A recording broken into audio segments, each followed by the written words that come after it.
Welcome to Global Investment Insights, a weekly podcast brought to you by ADCB Asset Management. My name is Prerana Seth, Fixed Income Strategist. With an objective to empower you with investment insights, on this program we discuss various perspectives that are shaping the global investment landscape. The week ending 22nd March was a pivotal week for the central bank action with some asynchronous outcomes. While the Bank of Japan lifted rates for the first time in 17 years, the Swiss National Bank was the first major developed market central bank to reduce rates.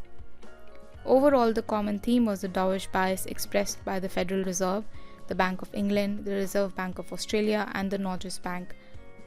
Most importantly, the Federal Reserve indicated that interest rates are likely to move lower, continuing to pencil in 3 rate cuts in 2024.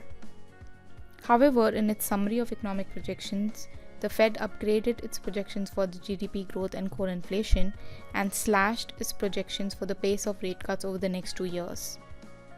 The median dot for 2025 and 2026 were each revised 25 basis points higher to 3.875% and 3.125% respectively. More importantly, upward revisions to growth forecasts for next few years explain that slight upward revision in the long-term neutral rate to 2.6% from 2.5%. Overall, the message from the Fed was that the rate cuts are coming, but the path to rate cuts may be shallower than previously anticipated.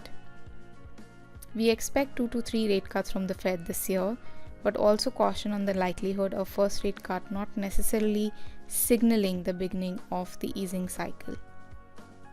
We also expect some asymmetry in the future developed market central bank action, with the rate trajectory depending on the individual growth inflation mix faced by each economy. Having said that, recent developed market treasuries investment grade underperformance looks excessive as case for lower rates remains this year.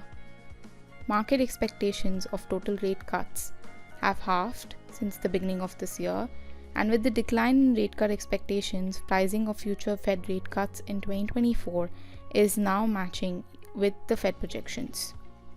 Moreover, market expectations of future Fed rate cuts beyond 2025 is still hawkish despite the recent upward revision in the Fed projections. We continue to favor intermediate bonds in the US Treasury market, where the bond yields have jumped the most between the March Fed meeting and the January Fed meeting. We wait to add more duration as the uncertainty over the path of rate cut continues. Having said that, the 10 to 2-year US Treasury inversion, a previous harbinger of US recession, has now been the longest on record. While soft landing remains our base case scenario, we expect US growth slowdown in the second half of 2024, adding to our conviction of taking risk off the table. We remain overweight on fixed income, with an overweight on developed market treasuries investment grade and underweight on global high yield on a tactical basis. As always, thank you so much for listening to our podcast. We hope you find it useful. And if you do, please share it with your family, friends, and colleagues. For more information, please reach out to your contact at ADCB. You can also log into our website www.adcbam.com. This is Prerana Seth signing off.